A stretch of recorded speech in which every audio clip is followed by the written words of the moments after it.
पाकिस्तान के लिए ट्रंप के दरवाजे बंद हो गए हैं। शहबाज शरीफ ने ट्रंप के दरबार में जो दूत भेजे थे वो कहां गायब हो गए।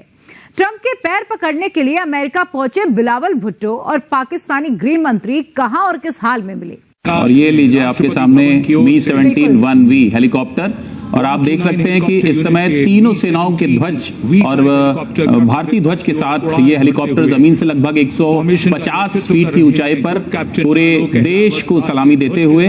जो ट्रंप एडमिनिस्ट्रेशन है वो पाकिस्तान के 24 हाई रैंकिंग ऑफिशियल्स, जिसमें मैं आपको कंफर्म कर सकता हूं कि मोहसिन नकवी का नाम भी है, जो अभी बातचीत चल रही है, उन पर सफरी और कारोबारी पाबंदियां लगाने का सोच रही है। और अमेरिका में मुसलमानों के साथ जो हालात और वाक़यात हैं, और ख़ास तौर पे साउथ एशियंस के साथ, आज का अमेरिका जो है इंडियनाइज्ड अमेरिका है।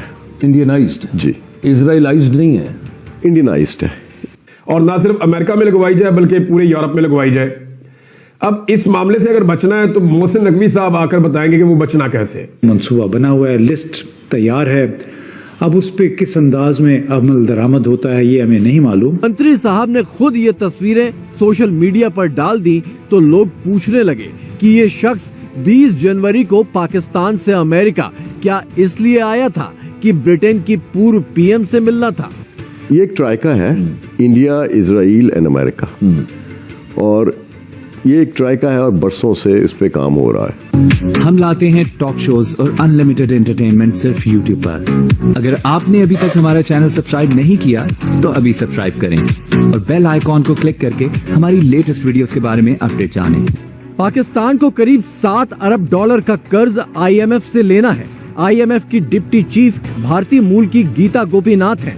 पाकिस्तान को $20 अरब का कर्ज वर्ल्ड बैंक से लेना है। वर्ल्ड बैंक के चीफ भारतीय मूल के अजय बंगा हैं। IMF और वर्ल्ड बैंक दोनों पर अमेरिका का खासा असर है, यानी पाकिस्तान अब भारत और अमेरिका के रहमो करम पर है। और बहरहाल मैं, चूंकि हमारा कंपटीशन हमेशा हिंदुस्तान से रहा है और हमारे यहाँ एक ही रेटरिक चलता रहा है कि हिंदुस्तान एक थ्रेट है। उन्होंने न्यूक्लियर एक्सप्लोजन किया और हमने उस दौर में शामिल हो गए, बल्कि हमें उस दौर में शामिल करने वाले वो लोग हैं। तो बहरहाल वो जो चीज़ें हमारे सामने आ रही थी उसमें ये महसूस हो रहा था कि अगर हमने इनिशिएटिव ना लिया, इलेक्शन जीतना नहीं होता, आपने एक फाउंडेशन ले करनी होती है, एक लैंडमार्क बिल्ड करना होता है कि यू डेयर टू चैलेंज। तो जो हालात अमेरिका के थे, हमारी पार्टी के थे, डेमोक्रेट्स के थे, उसमें मुझे तो ये साफ लग रहा था कि भाई अगर आज हमने ये नहीं लिया तो आने वाली नस्लों को मैसेज नहीं मिलेगा। We do not have a seat on the table in New York city, New York state, मुसलमानों की कहीं भी नहीं हमारी कोई सीट, टेबल पे कोई सीट नहीं है। जो डिस्कशन टेबल है जहां हम लोग मैटर करें। हमारा असली दुश्मन है ना भारत, उसका वजीर खारजा कहाँ बैठा था? मेहमानों की फर्स्ट रो में बैठा हुआ था, गैर मुल्की मेहमानों, और प्रोमिनेंट नजर आ रहा था। और जब JD वांस जो वाइस प्रेसिडेंट है, उसकी बीवी इंडियन है, उषा, अपने बच्चों समेत थी, तो वो बाकायदा कैमरों में से दिखाया जा रहा था कि जी वो बैठा हुआ है। बाकायदा रिपोर्टें शाया हो गई है कि पाकिस्तान के मीडिया को किस तरीके से हैंडल किया गया, पाकिस्तान के मीडिया को किस तरीके से जिच किया गया गुज़िश्ता 2.5-3 साल में, और कंट्रोल किया गया, पूरी तरह रिमोट कंट्रोल से कंट्रोल किया गया। अभी ये इतला पूरी तरह से कंफर्म नहीं है इम्तियाज गुल साहब के बकौल, लेकिन वो ये कहते हैं कि अमेरिका में ये फैसला हो चुका है और कुछ फहरिस्त मौजूद है कि जिसमें 2 दर्जन के करीब पाकिस्तानी हाई ऑफिशियल्स हैं, एस्टेब्लिशमेंट और हुकूमत के, और उनके ऊपर पाबंदियां लग सकती हैं। ये बाकायदा लिस्टें बनाई हुई हैं ओवरसीज पाकिस्तानियों ने। इसमें साबिक आर्मी चीफ है, मौजूदा आर्मी चीफ है, साबिक DGI मौजूदा DGI उन्होंने डाले हुए हैं। उन्होंने वजीर आजम डाला हुआ है, निगरान वजीर आजम डाला हुआ है, मोहसिन नकवी का नाम डाला हुआ है, उसमें वजीर इत्तलाआत का नाम डाला हुआ है, वजीर दिफा का नाम डाला हुआ है, IGs हैं 2 जिनका नाम डाला हुआ है, फिर 1-2 DIGs हैं जिनके नाम डाले हुए हैं, जो बड़े पेश थे, कुछ ब्यूरोक्रेट्स हैं उनके नाम डाले हुए हैं, काजी फायद ईसा का नाम है उसके अंदर, और गालिबन आमिर फारूक साहब का, और पता नहीं किन किसी का नाम उन्होंने डाला। वो एक लंबी लिस्ट, वो 2-3 लिस्टें हैं जो गर्दिश कर रही हैं, और कोशिश ये की जा रही है कि अमेरिका में कोई कानून साजी करवाकर इन लोगों के ऊपर पाबंदी लगवाई जाए, और ना सिर्फ अमेरिका में लगवाई जाए बल्कि पूरे यूरोप में लगवाई जाए। अब इस मामले से अगर बचना है तो मोहसिन नकवी साहब आकर बताएंगे कि वो बचना कैसे। ये पाबंदियां लगेंगी ह्यूमन राइट्स की वायलेशंस, कत्लेआम اور ڈیموکریسی کو خراب کرنے میں.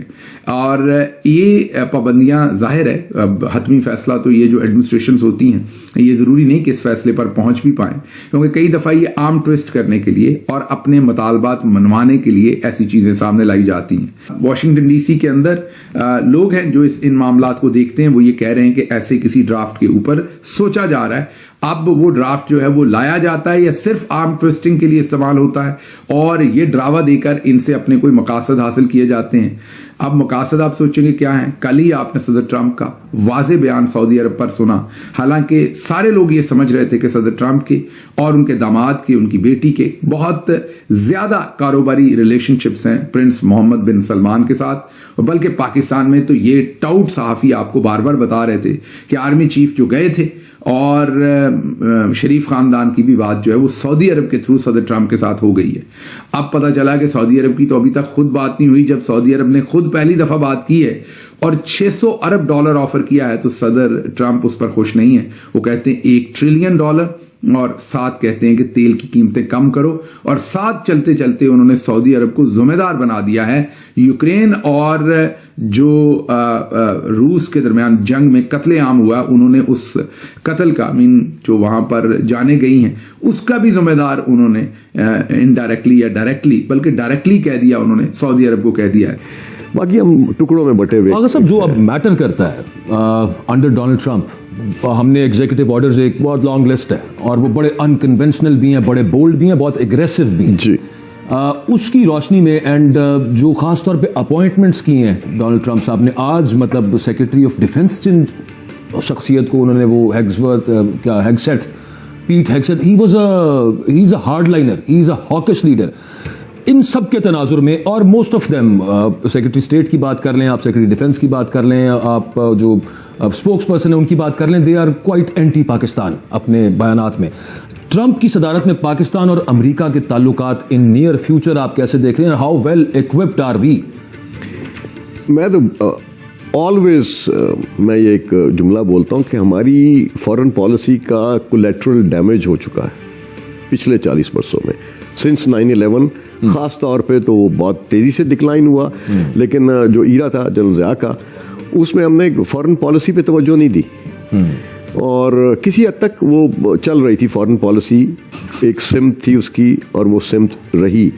لیکن جیسے ہی ضیاء اللہ کا ایرا ختم ہوا, پھر وہ ایک democratic so called hybrid democracy ہے ہماری اس ملک میں, وہ جب ایرا شروع ہوتا ہے پیپلز پارٹی کی گورنمنٹ بنتی ہے, پھر نواز شریف آتے ہیں, پھر یہ سلسلے چلتے چلتے پھر اینڈ پہ جنرل مشرف آتے ہیں. آپ کو خاص اچھی توقع لگتا کہ نہیں ہے؟ مجھے توقع اس لیے نہیں ہے کہ نیشنل نیریٹو نہیں ہے آپ کے پاس. جب آپ کے پاس نیریٹو لیس نیشن ہے تو اس میں بہت مشکل نظر آ رہا ہے, اور یہ بات میں ہمیشہ کہتا آیا ہوں. قابل احترام آغا صاحب, آپ کی جو گفتگو ہے اس سے ہمیں یہ سمجھ آ رہی ہے کہ جو بائیڈن تو جاتے جاتے میزائل پروگرام پہ بھی پابندیاں لگا گئے, اب ٹرمپ آگے ہیں تو ٹرمپ کی جو صورتحال ہے وہ مزید پابندیاں سخت ہوتی دیکھ رہے ہیں آپ, یہ کہہ رہے ہیں آپ؟ جو حالات جس طرف جا رہے ہیں, جو فٹ پرنٹ ہم نے بنا دیا, بائیڈن ایڈمنسٹریشن نے ایک فٹ پرنٹ بنایا ہے, اور وہ وہاں پہ مطلب جو تبدیلی آئی ہے امریکہ میں, اس سے امریکہ تو تبدیل ہو رہا ہے, دنیا بھی بدلے گی, لیکن پاکستان کے مسائل بڑھ گئے, اور ہماری بدقسمتی ہے کہ ہم نے فیلئر کیا ہے, اٹر فیلئر ہے ہمارا. ہے یہ پابندیاں ویسی ہوں جس طرح امریکہ نے ستمبر 2023 میں بنگلہ دیش کے الیکشن کمیشن کے حکام اور ان کے ساتھ جتنے بھی ملوث تھے سول ملٹری حکام, ان کے خلاف لگائی تھیں. یہ پابندیاں ویسی ہی ہو سکتی ہیں جو وینزویلا کے صدر مادورو اور ان کے ساتھ ملے ہوئے جو جتنے بھی حکام ہیں, ان کے وزراء ہیں, ان کے خلاف لگائی گئی. تو آپ کو یہ ویڈیو کیسا لگا کمنٹ باکس میں ضرور لکھیے, اس ویڈیو کو لائک کیجیے, شیئر کیجیے, سبسکرائب کرنا نہ بھولیے آپ کے چینل EFC اور زیڈ کو. ملتے ہیں اگلی ویڈیو میں. جے ہند.